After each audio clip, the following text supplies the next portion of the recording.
Hello students, good morning. आज हम discuss करेंगे class 12th chapter first relation and function. Relation and function हमने class 11th में भी किया। वहाँ पे आपने ऑर्डर्ड पेयर क्या होता है, Cartesian product, types of relation, domain, codomain, range, इन सब पे डिस्कस किया।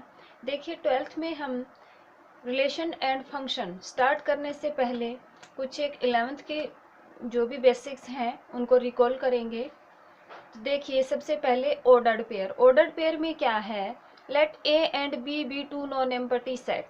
भी नॉन एम्पटी सेट आप लेंथ में सेट्स करके भी आए होंगे। नॉन एम्पटी सेट मतलब क्या है कि सेट में कोई ना कोई एलिमेंट जरूर आए, इस तरह से ए बी, ठीक है। एम्पटी सेट होता है 5 या फिर इस तरह से, ये जिसमें एक भी एलिमेंट ना हो वो होता है आपका नॉन एम्पटी। अब देखिए क्या कहता है, let A B, A belongs to A and B belongs to B. Means आपके पास ए और बी दो नॉन एम्पटी सेट हैं और उन सेट के एलिमेंट्स मीन्स ऑर्डर्ड पेयर में आएंगे। देखिए पहले डेफिनेशन देखो, देखिए let A belongs to A and B belongs to B, then an element of the form. Element की फॉर्म क्या होगी, ए कोमा बी, किसमें, ब्रैकेट में, इज कॉल्ड ऑर्डर्ड पेयर। ये ऑर्डर्ड पेयर में है। यहाँ पे देखिए इस तरह से है आपके पास ऑर्डर्ड पेयर में।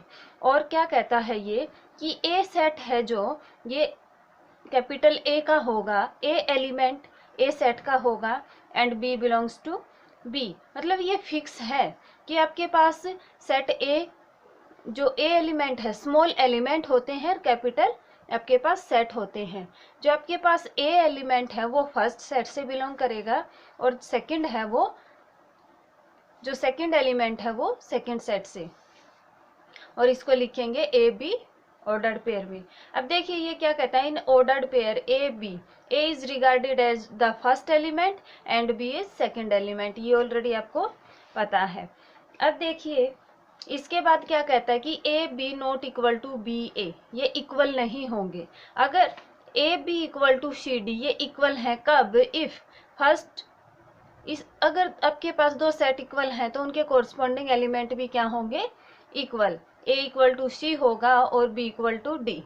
अब देखिए आपके पास यहाँ से ए बी और ए बी इस तरह से है, ये तो आपके पास भी सेट की नोटेशन है और ये क्या है, ऑर्डर्ड पेयर। तो यहाँ से इसने क्या कहा है, A B and curly braces में ए बी है, A B is different from, इससे क्या है, डिफरेंट है, as this is an ordered pair while this is set having element A and B. कितने एलिमेंट है, ए एंड बी। इसके बाद देखिए भी आपको अगर ऑर्डर्ड पेयर की डेफिनेशन अच्छे से क्लियर है तो फिर कार्टेशियन प्रोडक्ट पे चलते हैं। देखिए कार्टेशियन प्रोडक्ट में क्या कहता है, let A and B be two non empty set. भी कार्टेशियन प्रोडक्ट में भी ए और बी कोई भी दो नॉन एम्पटी सेट होंगे, then Cartesian product of A and B is denoted by, किससे डिनोट करेंगे, ए क्रॉस बी से, is set of all ordered pair. मतलब इस ए क्रॉस बी में कौन से सेट आएंगे, भी सारे ऑर्डर्ड पेयर के सेट आएंगे। जैसे ए बी, वेयर ए किसका होना चाहिए, फर्स्ट एलिमेंट फर्स्ट सेट से and second element second set से। अब देखिए ए क्रॉस बी डेफिनेशन क्या कहती है, ए बी ऑर्डर्ड पेयर में है, A belongs to A and B belongs to B. यहाँ से फर्स्ट एलिमेंट फर्स्ट सेट से बिलोंग करेगा and second element second set से। एग्जाम्पल से अच्छे से क्लियर होगा। देखिए क्या कहता है, a equal to 2 4 6 and b equal to 3 5। तो a cross b same definition use करते हुए भी हमें क्या देखना है कि a के हर एक एलिमेंट की b के एलिमेंट से प्रोडक्ट कराएंगे। 2 3 ऑर्डर्ड पेयर में, कार्टेशियन प्रोडक्ट में कौन से आते हैं, ऑर्डर्ड पेयर में, 2 का 3 के साथ, 2 का 5 के साथ, फिर 4 का 3 के साथ, 4 का 5 के साथ, फिर जितने भी पॉसिबिलिटी हैं। इसने क्या कहा, A cross B is the set of all ordered pair. A B ordered pair हैं, ऑर्डर किस में आएंगे, ऑर्डर्ड पेयर में जितने भी पॉसिबल सेट हैं सारे बनेंगे। अब यहाँ से देखिए यू नहीं कह सकते हम 3 का 2 के साथ, no this is not A cross B. क्यों, हमने अभी बताया था कि ए बी नॉट इक्वल किसके होता है, बी ए के।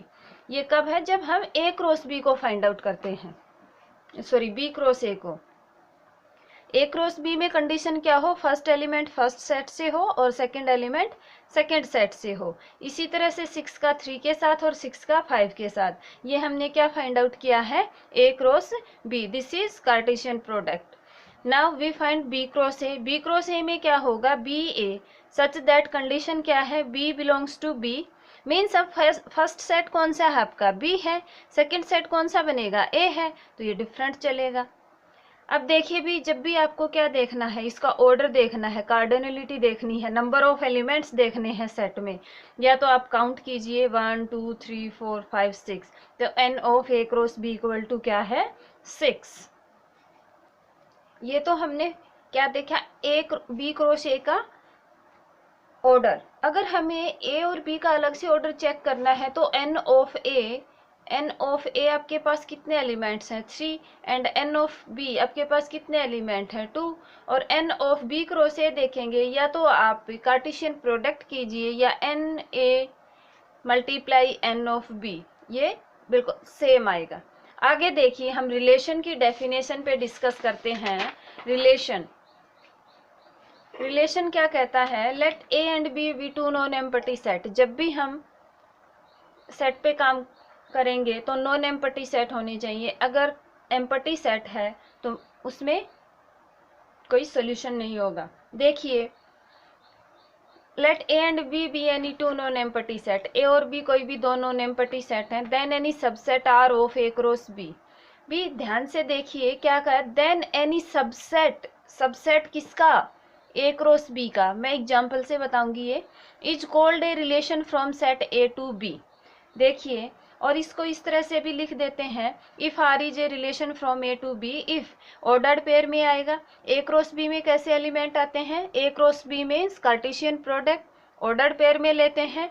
और इसने क्या कहा, if A B belongs to R, R is relation here, then we write A related to B. तो हम इसको इस तरह भी लिख सकते हैं, A related to B and so that A is related to B, यही इसको बोल सकते हैं। अगर ये है A B doesn't belongs to, means ये सिंबल किसका है, does not belongs to, then क्या होगा, ए रिलेट नहीं करेगा बी से, तो is not related to B. तो देखिए बेटा, यहाँ से डेफिनेशन देखिए रिलेशन की क्या कहती है, R equal to X Y such that x belongs to ए।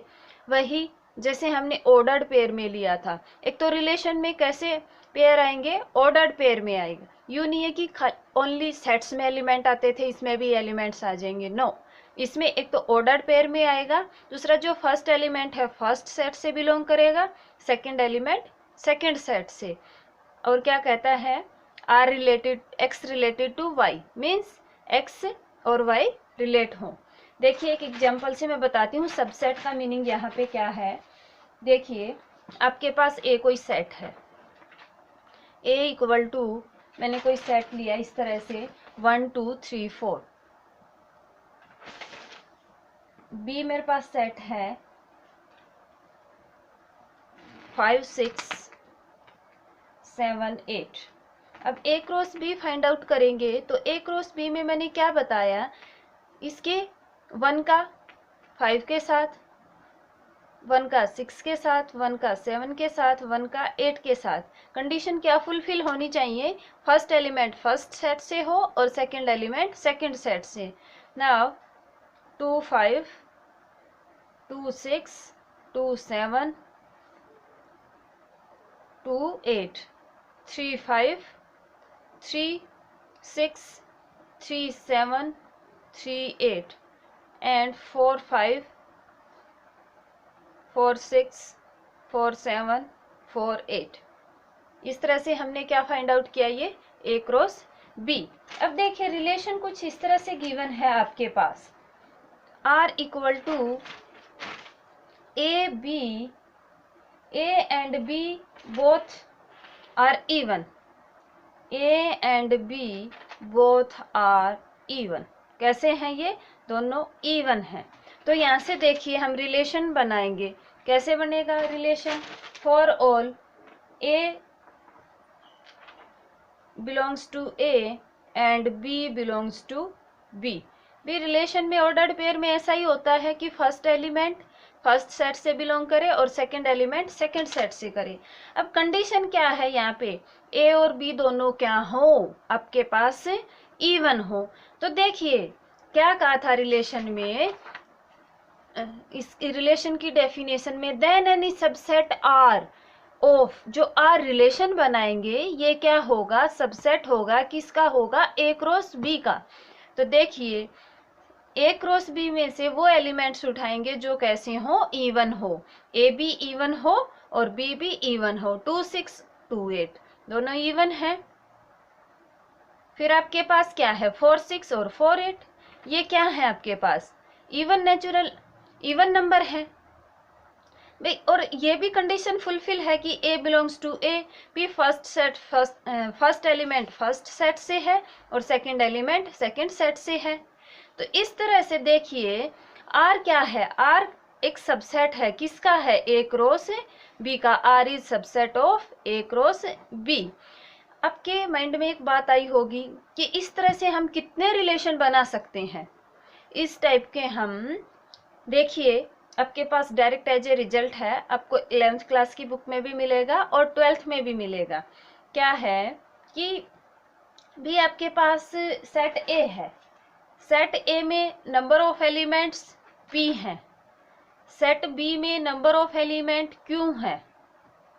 तो यहाँ से टोटल नंबर ऑफ रिलेशन देखेंगे हम, टोटल नंबर ऑफ रिलेशन देखें,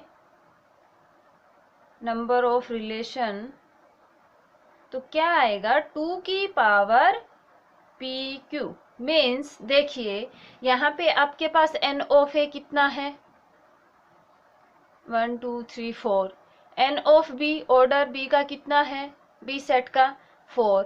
अब देखिए number of relation from A to B number of relation क्या कितने बनेंगे यहाँ पे, देखिए 2 की power m n, m is 4 here या पी क्यू मल्टीप्लाई 4 मीन्स 2 की पावर 16, मीन्स 2 को हम कितने टाइम्स मल्टीप्लाई करेंगे, 32 रिलेशन मत बना देना, it's wrong. 2 multiply 2 multiply 2 up to 16 times multiply करेंगे तो ये बहुत ज़्यादा बड़ी क्वांटिटी आएगी। तो इतने नंबर ऑफ रिलेशन हम बना सकते हैं ए और बी गिवन सेट से।